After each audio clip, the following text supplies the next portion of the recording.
지금 누가복음을 계속하고 있고요. 특별히 우리가 지금 한 3주? 오늘이 4주째 되는 것 같은데 약 한 달 동안 같은 본문 또 같은 맥락의 이야기를 하고 있습니다. 부활하신 예수님께서 엠마오로 가는 두 제자 그리고 또 남은 11제자를 찾아가셔서 가장 먼저 하신 게 무엇인가? 그들의 영적인 눈을 열어 구약 성경이 어떻게 예수님 안에서 성취되었는지를 자세히 풀어주시고 있는 이 이야기를 한 달 동안 지금 하고 있습니다. 이게 왜 중요한가?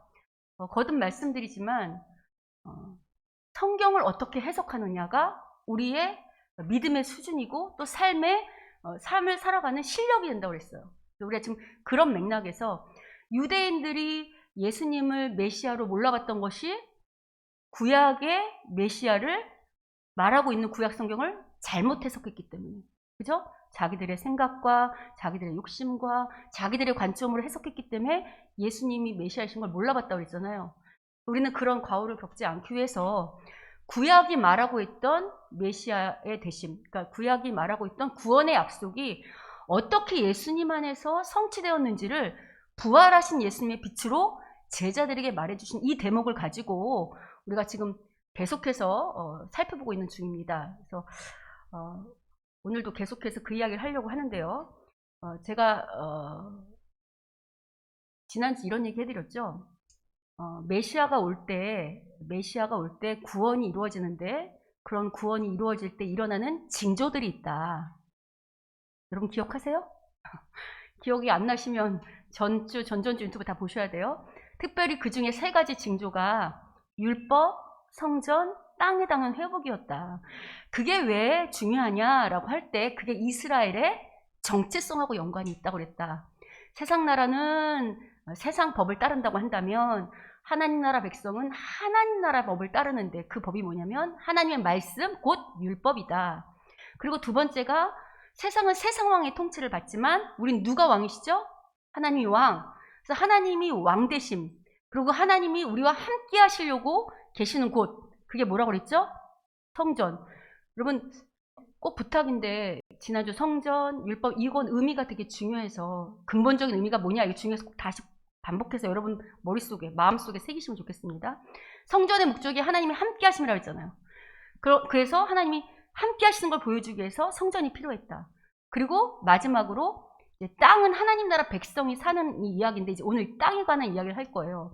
근데 우리 멸망할 때 이스라엘이 하나님한테 불신실해서 멸망할 때 제일 먼저 무너진 게 율법을 지켜야 되는 게 아니라 바벨론 통치를 받으니까 혹은 로마의 통치를 받게 되니까 다른 법을 따르게 됐잖아요. 율법이 무너졌고 또 하나님이 계시는 성전도 회파됐고 땅에서도 쫓겨났다 그랬죠. 가나안 땅에서도. 그래서 구원 선지서에서 뭘 약속했냐면 메시아이신 예수가 다시 올 때 일어나는 징조가 뭐냐면 다시 하나님의 통치가 시작되니까 그럼 이스라엘뿐만 아니라 모든 민족이 누구의 법을 따르게 된다고 그랬어요. 율법, 하나님 말씀. 그것이 예수님에서 어떻게 성취되었는지 우리가 지지난 시간에 살펴보았고 또 성전이 어떻게 회복되느냐라고 할 때 보이는 성전이 아니라 하나님은 어떻게 우리와 함께 하시며 모든 민족을 함께 하시고 다스린지를 지난주에 살펴봤어요. 기억이 안 나시는 얼굴을 하시면 자, 그리고 오늘은 3번째 뭐 할 거냐? 땅에 대한 얘기를 할 겁니다. 땅이 어떻게 예수님 안에서 성취되었는가라고 할 때 우리가 율법도 그렇고 성전도 그렇고 먼저 뭐를 알아야 되냐면 율법을 주셨던 하나님의 참된 목적이 뭐냐? 율법에 담겨있던 참된 하나님의 뜻이 뭐냐? 그거부터 살펴봤죠. 또 2번째 성전을 이야기할 때도 성전 자체가 중요한 게 아니고 하나님이 왜 성막을 만들라고 하셨는지 성전이 갖고 있던 근본적인 목적이 무엇인지 제사 아니라고 그랬어요? 뭐라고 했죠 여러분? 확인해보면 성막 왜 만들라고 그랬다 했죠? 함께 하시려고. 그 다음 이야기는 여러분이 이제 찾아서 보시고 그럼 땅도 마찬가지예요. 땅을 주셨던 그 땅에 담긴 하나님의 뜻은 뭐냐? 땅이 갖고 있는 진정한 의미는 뭐냐? 이걸 알아야 될 거 아니에요. 그죠?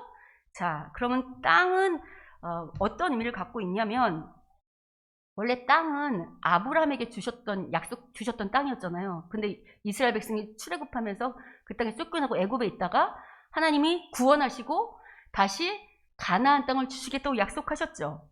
그럼 여러분 땅은 원래 이스라엘 족속 건가요? 아니면 하나님 건가요?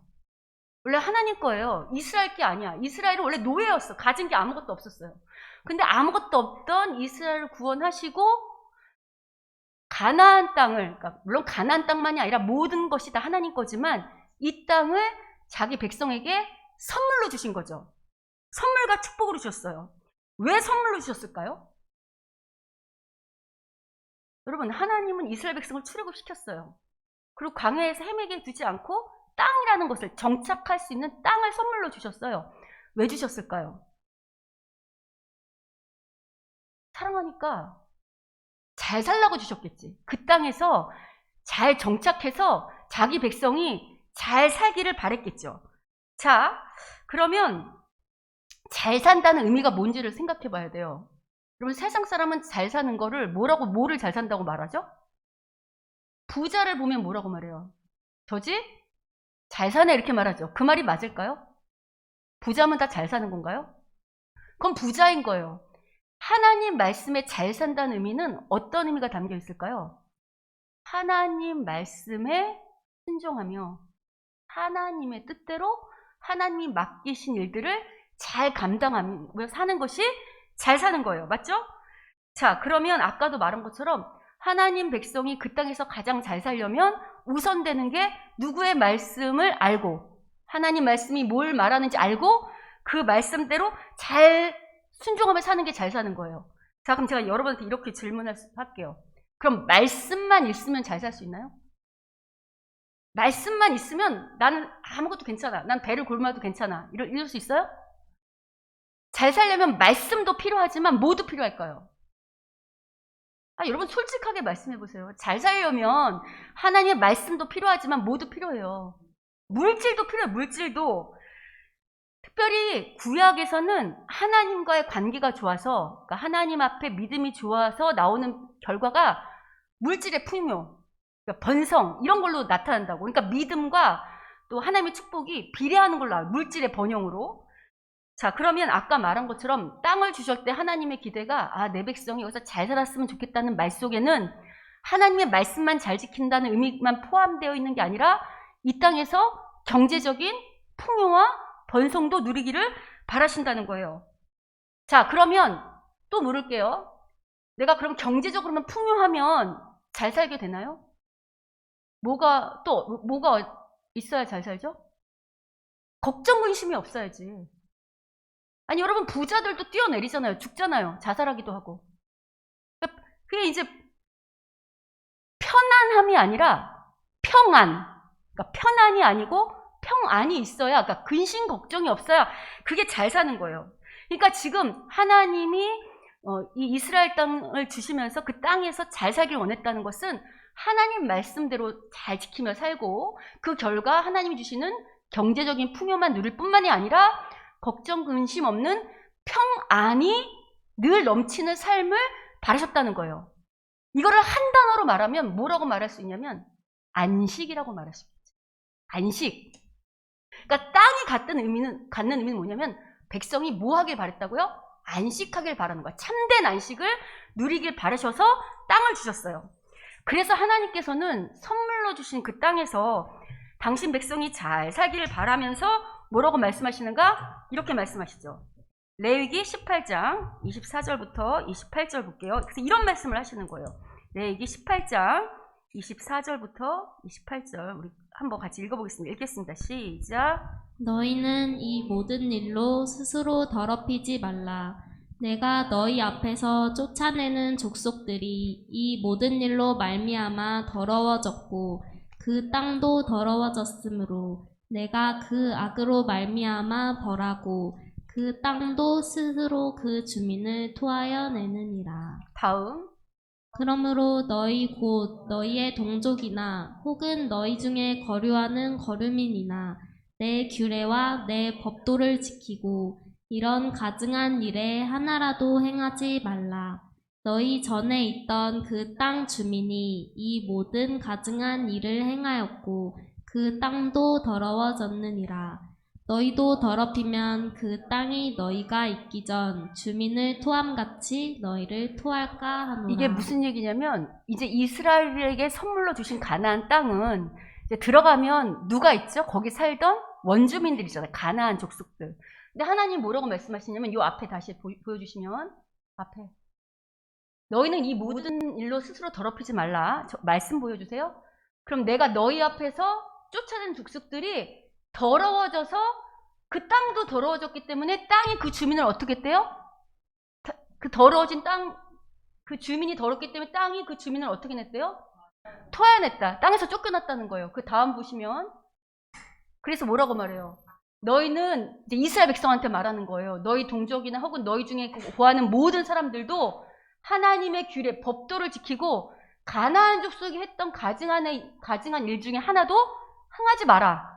전에 했던 그 땅 주민이 모든 것 때문에 더러워졌고 만약에 지금 선물로 받은 이스라엘 백성도 자신들이 거룩하지 않고 더럽게 되면 그 땅이 너희가 있기 전 주민을 토함같이 이스라엘 백성도 어떡할 거래요? 토해내 쫓겨낼 거라고 말을 하고 있어요. 자, 그러면 여기서 우리가 뭘 알 수 있냐면 이런 말씀하시는 지금 가나안 족속이 더러워졌다고 말하는 이 레위기 18장에는 당시 가나안 민족이 얼마나 타락했는지를 단적으로 보여주는 이야기들이 있어요. 그러니까 얼마나 더러웠는지 한번 볼게요. 그게 레위기 18장 6절부터 쭉 나오는데 제가 볼게요.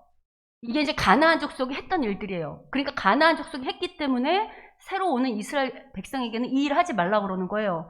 근데 가나안 족속이 뭐를 하냐면 자기의 살부치를 가까이어 그의 하체를 범하지 마라. 이건 성적 타락을 말하는 거죠. 근데 성적으로 얼마나 타락했냐면 어머니의 하체, 아버지 하체까지 범하는 거 보이세요? 가나안 족속이 그랬다는 거예요. 뿐만 아니라 여기 보면 너는 네 아버지 하체나 네 자매, 네 아버지의 딸이나 네 어머니의 딸이나 근친 상간 형제끼리도 성적으로 타락한 모습을 보여주고 있죠. 다음 볼게요. 다음. 거기뿐만 아니에요. 손녀, 외손녀, 그리고 고모, 이모, 또 그러니까 지금 친인척들의 또 숙모, 아들의 아내까지 가나안이 얼마나 타락했는지 보이세요? 자, 그 다음 볼게요. 자, 그 다음은 같이 읽어볼게요. 자, 18절, 20절, 23절 읽어보겠습니다. 읽겠습니다. 시작. 너는 내 이웃의 아내와 동침하여 설정함으로 그 여자와 함께 자기를 더럽히지 말지니라. 너는 결단코 자녀를 몰렉에게 주어 불로 통과하게 하므로 내 하나님의 이름을 욕되게 하지 말라. 나는 여호와이니라. 너는 여자와 동침함 같이 남자와 동침하지 말라. 이는 가증한 일이니라. 너는 짐승과 교합하여 자기를 더럽히지 말며 여자는 짐승 앞에 서서 그것과 교접하지 말라. 지금 보시면 이웃의 아내, 그죠? 그리고 그 정도로 끝내는 게 아니라 이방 신에게 자기 자녀를 제물로 주기 위하여 불살라는 거 보이세요? 자기 복 빌기 위해서? 뿐만 아니라 여기 동성연애, 그리고 짐승하고도 성적으로 타락한 거 보이세요? 여러분이 지금 다 이걸 보면서 눈살을 찌푸리는데 이게 가나안 족속 때만의 일인가요? 오늘날 뉴스를 보세요. 어떤 일이 일어나고 있는지. 자, 그러니까 이런 이야기를 하시면서 하나님이 너희는 제발 이렇게 추악하게 살지 말라고 당부하고 또 당부하시는 거예요. 그리고 이렇게 가나안 족속하고 구별된 삶을 살 때만 하나님이 주신 이 땅, 선물로 주신 땅에서 참된 안식을 누릴 수 있다고 지금 말씀하시는 거죠. 무엇보다 아까 참된 안식 가운데는 경제적인 안정도 포함되어 있다 그랬죠. 그렇다고 할 때 당시 이스라엘은 원래 유목민이었잖아요. 근데 이제 가나안 땅에 들어가게 되면 유목민이 아니라 직업이 뭘로 바뀌죠? 농사 짓고 살아야 된다고, 농사. 그럼 여러분, 농사 짓고 살 때 제일 중요한 게 뭘까요? 땅도 땅이지만 농사가 잘 되려면 뭐가 필요할까요? 그치, 비와 태양이 필요해요. 그죠? 기후가 중요하다고요. 근데 우리가 이제 보통 가나안 땅을 젖과 꿀이 흐르는 땅, 그래서 모든 땅이 좋을 거라고 생각하지만 실은 젖과 꿀이 흐르는 그 좋은 땅은 샤론의 평지라고 하는, 원래 블레셋 사람들이 살던 그 정도만 땅이 좋고, 실제로 이스라엘이 차지했던 가나안 땅 전체를 놓고 볼 때는 가나안은 산골짜기, 또 산지, 골짜기 이런 땅이 많았어요. 그러니까 땅이 그렇게 옥토는 아니기 때문에 기후가 더 중요하겠죠. 그래서 이럴 때 하나님이 뭐라고 말씀하시냐면 땅에 들어가기 전에 이렇게 약속하세요. 신명기 11장 10절부터 17절을 보시면 이렇게 약속하십니다. 제가 읽어볼게요. 자, 보세요. 이렇게 말씀하시는 거예요. 네가 들어가 차지하려는 땅은 애굽 땅하고 같지 않대요. 이 얘기는 왜 하냐면 애굽 땅은 나일강이 1년에 한 번씩 범람을 해요. 범람한다는 소리는 뭐냐면 저 밑에 있던 그 동물의 찌끄러기, 동물 썩은 뼈, 또 나무 썩은 거 이런 것들을 다 끌고 와서, 여러분 그게 다 비료잖아요. 땅을 한 번씩 뒤집어주는 거예요. 그러니까 땅 자체가 어떨까요? 옥토예요. 뿐만 아니라 나일강이 옆에 있기 때문에 따로 댐을 만들지 않아도 물을 갖고 오기가 너무 좋은 땅이에요. 그래서 발로 물대기를 채서 봤을 때 댐과 같이 아주 좋은 땅이었지만 이제 이스라엘이 건너가서 차지할 땅은 무슨 땅과 무슨 땅이에요? 산과 골짜기. 이는 땅에 물이 내리면 땅이 물을 머금고 있는 게 아니라 그냥 밑으로 쑥 빠져서 이 나무가 자라기, 그러니까 농사가 되기에는 그렇게 적합하지 않은 땅이라는 거예요. 그러나 이렇게 땅이 좋지 않음에도 불구하고 그 땅을 젖과 꿀이 흐르는 땅으로 만들 수 있는 비결이 있는데 그게 뭐냐면 빨간 글씨부터 읽어볼게요. 자, 읽어보겠습니다. 시작. 네, 하나님 여호와께서 돌보아 주시는 땅이라. 연초부터 연말까지 내 하나님 여호와의 눈이 항상 그 위에 있느니라. 비록 환경은 애굽처럼 좋진 않아도 걱정하지 마라. 내가 연초부터 연말이면 1년 내내잖아. 내가 1년 내내 너희와 함께하며 그걸 돌봐줄 거니까 걱정하지 말라고 말씀하시면서 그 다음 뭐라고 말씀하시냐면 조건이 있어요. 내가 돌봐주긴 돌봐주는데 어떤 조건이 있는가? 다음. 내가 오늘 너희에게 명하는 내 명령을 너희가 어떻게 하라고요? 청종은 뭐야? 잘 듣고 순종. 듣고 순종. 행하는 데까지가 청종이에요.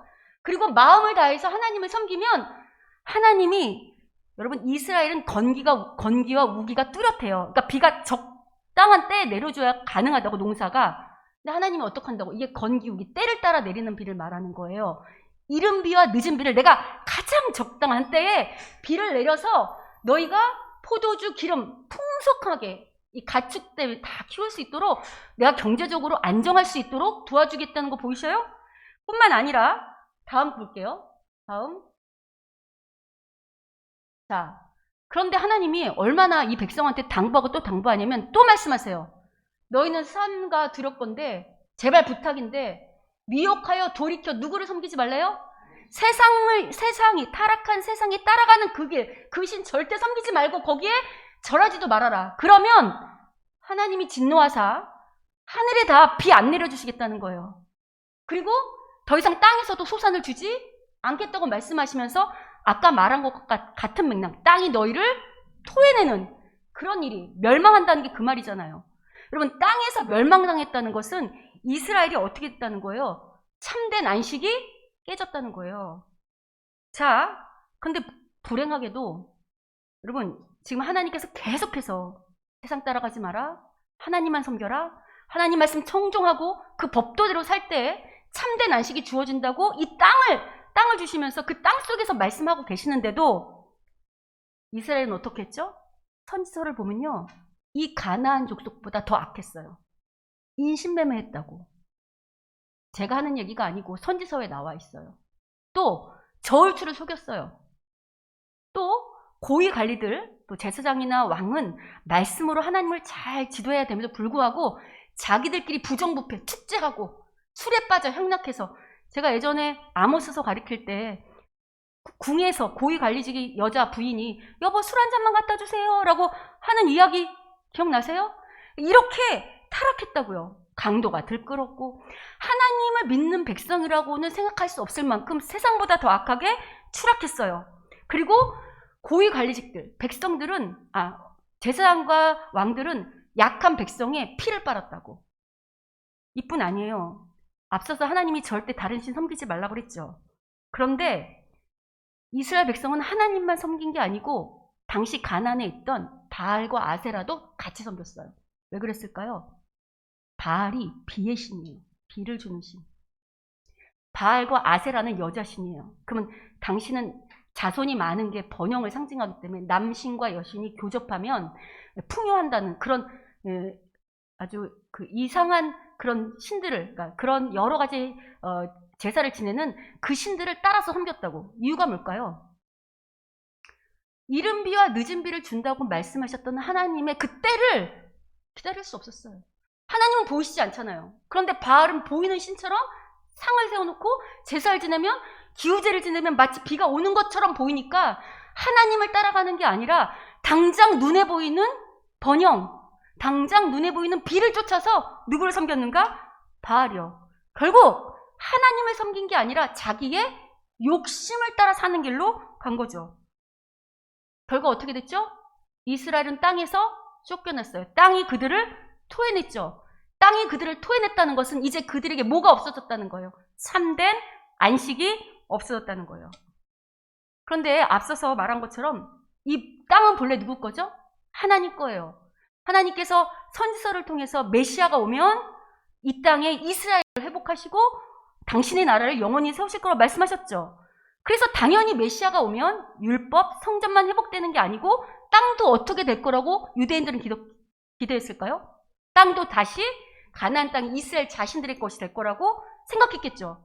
왜냐하면 이스라엘을 구원하면 땅도 회복된다고 약속하시니까. 실제로 에스겔 39장 27절부터 28절 보면 하나님이 이렇게 약속하세요. 읽어보겠습니다. 에스겔 39장 27절부터 28절 읽겠습니다. 시작. 내가 그들을 만민 중에서 돌아오게 하고 적국 중에서 모아내어 많은 민족이 보는 데에서 그들로 말미암아 나의 거룩함을 나타낼 때라.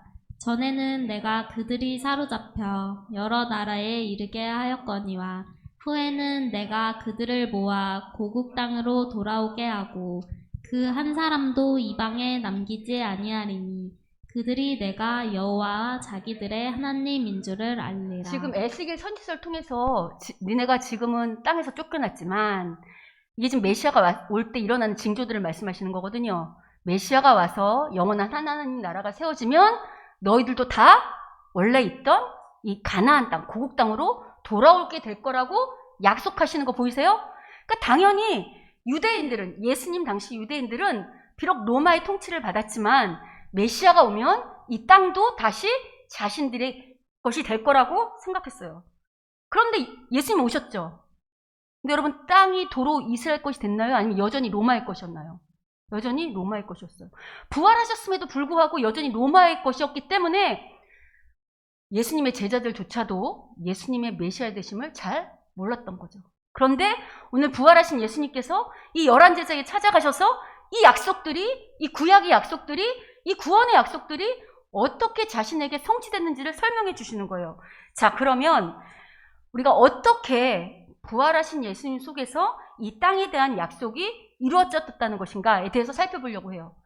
눈에 보이는 땅은 여전히 로마의 것인데 분명히 메시아가 오시면 이 약속이 이루어진다 했으니 이 약속은 어떻게 이루어졌는가라고 할 때 여러분, 일단 아까 땅이 하나님의 뭐라고 그랬죠? 선물이라고 그랬어요. 참된 안식을 누리라고 주는 선물. 그런데 여러분, 베드로가 사도행전에서 뭐라고 말하냐면 이렇게 말해요. 사도행전 2장 38절부터 39절 읽어보겠습니다. 읽겠습니다. 시작. 베드로가 이르되 너희가 회개하여 각각 예수 그리스도의 이름으로 세례를 받고 제사함을 받으라. 그리하면 성령을 선물로 받으리니 이 약속은 너희와 너희 자녀와 모든 먼데 사람 곧 주 우리 하나님이 얼마든지 부르시는 자들에게 하신 것이라 하고. 어떤 개역개정인 성령의 선물인데 이게 헬라어를 번역하면 성령을 선물로 받으리니 이렇게 번역할 수 있거든요. 지금 성령을 뭐라고 말하고 있어요? 선물이요. 그러니까 구약에서는 땅이 하나님의 선물로 주어졌다면 지금 베드로가 신약에서는 우리에게 선물로 주신 게 뭐라고요? 성령이요. 그럼 여러분, 이게 어떻게 땅하고 연결되는가라고 할 때 아까 땅을 선물로 주신 근본적인 목적이 뭐라고 그랬어요? 당신 백성이 참된 안식을 누리기 위해서, 하나님의 축복을 누리며 참된 안식을 누리기 위해서 주신 거라 했죠. 자, 그러면 동일해요. 우리가 어떻게 참된 축복과 안식을 누릴 수 있냐면 앞서서 우리가 살펴봤던 말씀처럼 하나님께서 연초부터 연말까지 우리를 항상 돌봐주시면 참된 안식이 있겠죠. 또 때를 따라 이른 비와 늦은 비를 공급해 주시면 되겠죠. 근데 이제 이걸 누가 주시냐면 성령이 우리와 늘 함께 하시며 연초부터 연말까지 함께 하시고 또 이른 비와 늦은 비를 공급해 주시는 것처럼 우리에게 하나님의 능력을 공급해 주시죠. 근데 그러려면 어떡하냐면 하나님의 말씀을 청종해야 된다고 그러는데 참된 안식을 누리려면 하나님 말씀대로 살아야 된다 그랬죠. 우리가 동행하는 성령께서 날마다 우리가 참된 안식을 누릴 수 있도록 하나님의 말씀을 깨닫게 하고 또 우리가 잘못된 길로 가면 찔러주시고 댕댕댕 종을 치면서 그건 아니야 라고 말씀하시고 진리 가운데 거하게 하시고 또 우리가 그렇게 살지 못할 때 기도하면 능력을 주셔서 하나님 앞에 참된 안식과 축복을 살 수 있도록 선물로 주신 게 누구예요? 성령이라는 거예요. 즉, 이 땅에 대한 약속 역시 우리가 지난주에 살펴봤던 것처럼 누구 안에서 이루어졌어요? 성령님 안에서요. 우리가 율법이나 성전 이야기 할 때 그게 단순히 지리적으로 가나안, 팔레스타인 땅 혹은 민족적으로 유대만을 말한 게 아니고 모든 부활하신 예수님 안에서 민족도 뛰어넘고 이 땅의 제한적인 어떤 지리적인 제한도 뛰어넘어서 모든 땅, 모든 민족이 하나님의 백성이 된 것처럼 이제 가나안 땅만이 하나님 백성의 땅이 된 게 아니고 이 세상의 모든 땅이 다 누구에게 된 거예요? 성령님 안에서 우리께 된 거예요. 제가 이렇게 얘기하면 목사님 저 가진 땅 한 평도 없는데요. 저 예수님 잘 믿었는데도 실제로 눈에 보이는 땅 없는데요 라고 아직도 하신다면 앞서서 제가 이런 얘기 해드렸죠. 구약에서는 하나님을 잘 믿는 그 믿음, 신실한 게 뭘로 연결이 되냐면 경제적인 번영, 물질의 축복하고 비료돼요.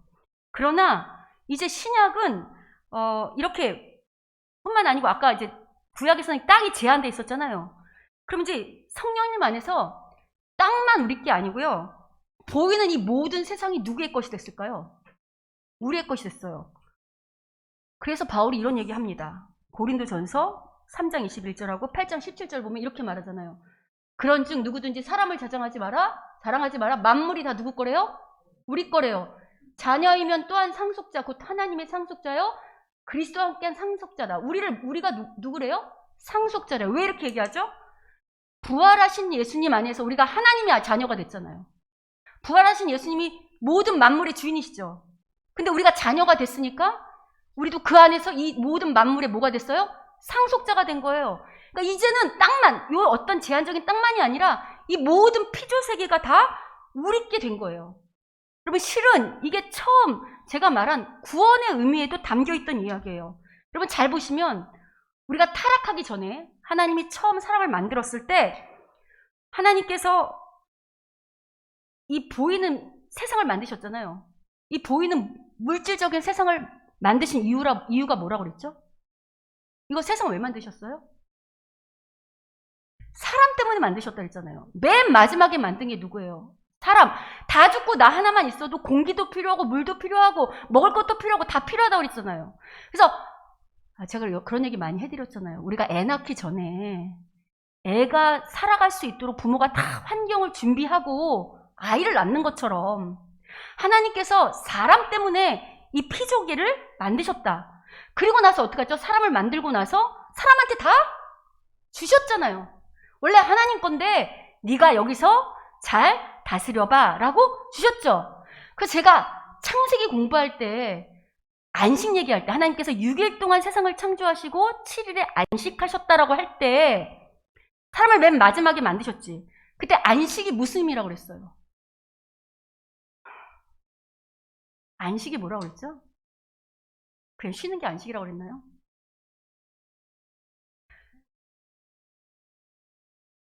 이제 알긴 아는데 자 다시 한번 설명하면 그럼 이렇게 설명할게요. 여러분이 빵집을 내려고 그래. 빵집을 내려고 하는데 빵집을 내려면 준비할 것들이 있죠. 가게도 차려야 되고 뭐 이런 기물도 늘어나야 되고 그 다음에 제빵기술사도 뭐 내가 배우는 있어야 되고 준비가 쫙 끝났어. 그러면 이제 이 빵집이 진정한 안식을 누리고 있는 건가요 지금? 진정한 안식을 누리려면 어떻게 해야 돼요? 빵집이 잘 운영이 돼야지. 하나님 말하는 안식은 이제 사람한테 맡겼잖아. 그럼 사람이 하나님의 뜻과 계획을 따라 이 세상을 어떻게 하는 거야? 하나님의 뜻대로 잘 운영하는 거, 돌아가게 만드는 거, 이게 참된 안식이라고 그랬잖아요. 근데 그게 첫사람 아담이 실패했죠. 안식이 깨졌어요. 그리고 이 사명을 누구에게 줬냐면 이스라엘한테 준 거라고. 너희를 먼저 이렇게 부른 것은 하나님과 관계를 잘해서 이 땅에 누리는, 하나님이 세상 사람들은 가나안은 이게 지 거라고 생각하는데 아니야, 세상 사람들한테 진정한 주인은 하나님이야 라고 말하면서 하나님과 관계가 좋을 때 어떻게 잘 운영하여 안식을 누릴 수 있는지를 보여내라는 게 이스라엘의 사명이었어요. 그런데 이스라엘도 어떻게 했죠? 실패했어요. 사람이 실패했다고 하나님께 당신의 뜻 실패할 수 아니죠. 그래서 하나님이신 예수님이 친히 오셔서 지금 이 참된 안식을 성취하시려고 이 땅에 오신 거죠. 그리고 이제 이 사명을 누구에게 주셨나요? 이제 이 사명은 누구의 것이 됐을까요? 우리예요. 그러니까 우리가 참된 안식을 누리려면 동일해요, 원리가. 하나님의 말씀을 청종하며 그의 뜻을 따르며 우리에게 맡긴 가정, 이웃, 교회 있잖아. 여러분에게 맡긴 그곳에서 그것이 잘 운영되도록 하나님 말씀대로 잘 헌신하고 섬기는 것, 이럴 때 참된 안식이 있다고 지금 말하는 거예요. 뿐만 아니고 이렇게 물리적인 것만이 아니고요. 우리가 새하늘과 새 땅, 요한계시록을 보면 예수님께서 다시 오실 때는 이 모든 우주, 새하늘과 새 땅이 누구 것이 된다고 그래요? 우리께 된다고 말하잖아요. 그리고 앞서 말한 것처럼 이런 얘기 해드렸잖아요. 하나님께서 그러면 우리에게 하나님이 이런 영적인 복만 주고 물질적인 축복은 주지 않는가? 그렇지 않다고 했죠. 하나님께서 우리에게 분명히 영적인 복을 주세요. 어떻게 영적인 복을 주시냐면 이런 복을 주시죠. 아까 말한 것처럼 우리가 이런 걸 다 아는데도 불구하고 우리는 어떠냐면 지금 불안하잖아요. 불안하기도 하고 참된 안식도 없는 것처럼 그런 거 하죠. 근데 이미 성경이 우리한테 땅 얘기가 아니라 복을 주셨다고 말하고 있거든요. 근데 어떤 복을 주셨다고 말하고 있냐면 이런 복을 주셨다고 말하고 있어요. 마태복음 5장 3절부터 10절을 볼게요. 마태복음 5장 3절부터 10절. 자, 우리 한번 읽어볼게요. 자, 읽겠습니다. 시작. 심령이 가난한 자는 복이 있나니 천국이 그들의 것이미요. 애통하는 자는 복이 있나니 그들이 위로를 받을 것이미요. 잠깐만요. 제가 아까 앞서서 구약에서는 하나님과의 관계가 좋은 게 물질적인 축복으로 온다고 그랬잖아요. 근데 신약에서는 하나님과의 관계가 좋은 게 꼭 물질적으로 복으로 오는 게 아니고 영적인 복으로 온다고 지금 이 마태복음이 말하고 있어요.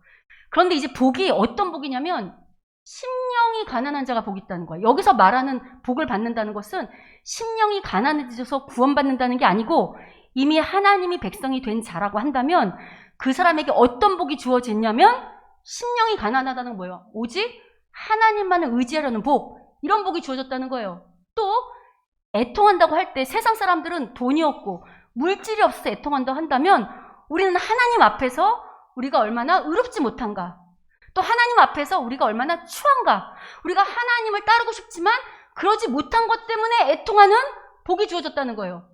온유한 복은 어떤 건지 아세요? 여러 번 얘기했는데 야생마가 길들여지는 거.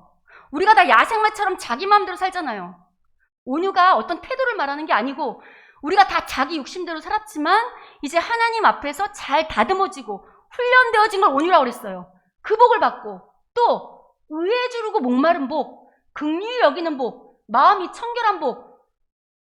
여러분 사단이 깨는 거라고 했잖아요. 여러분 세상 사람들은 만나면 자기 욕심으로 관계를 깬다고, 자기 욕심을 위해서.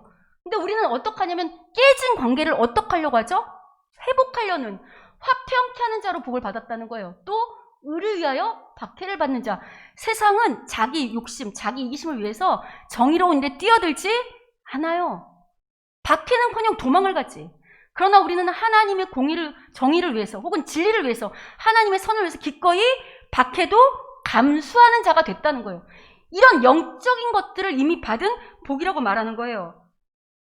그럼 여러분 이제 이렇게 말하면 아까 말한 것처럼 목사님 이런 복만 필요한 게 아니고 그래도 경제적으로 물질적으로 안정이 돼야 안식을 누린다고 말씀하지 않았습니까? 제가 이런 영적인 복이 있다고 해도 제가 경제적으로 부족하면 제가 안식을 누릴 수 없어요 라고 말씀하신다면 하나님이 이 말씀만 하시는 게 아니고 부활하신 예수님이 이렇게도 말씀하시잖아요. 마태복음 6장 25절부터 보시면 여러분이 너무 잘 아는 말씀이에요. 그러므로 내가 너에게 이르노니 목숨을 위하여 무엇을 먹을까? 무엇을 마실까? 몸을 위하여 무엇을 입을까? 뭐 하지 말래요? 목숨이 음식보다 중하지 아니하며 몸이 의복보다 중하지 아니하냐라고 말하면서 공중나는 새를 보라. 우리 너무 많은 거죠. 심지도 않고 거두지도 않는데도 누가? 하늘아버지가 도와주신다. 우리는 이 세상의 피조물, 어떤 피조물보다 가장 하나님이 아끼고 귀하게 만든 존재가 아니라고 말씀하는 거 보이세요? 이뿐 아니죠. 다음 보죠. 그래서 계속 말씀하세요. 너희 중에 누가 염려함으로 너희들의 수고를 덜 수 있겠느냐?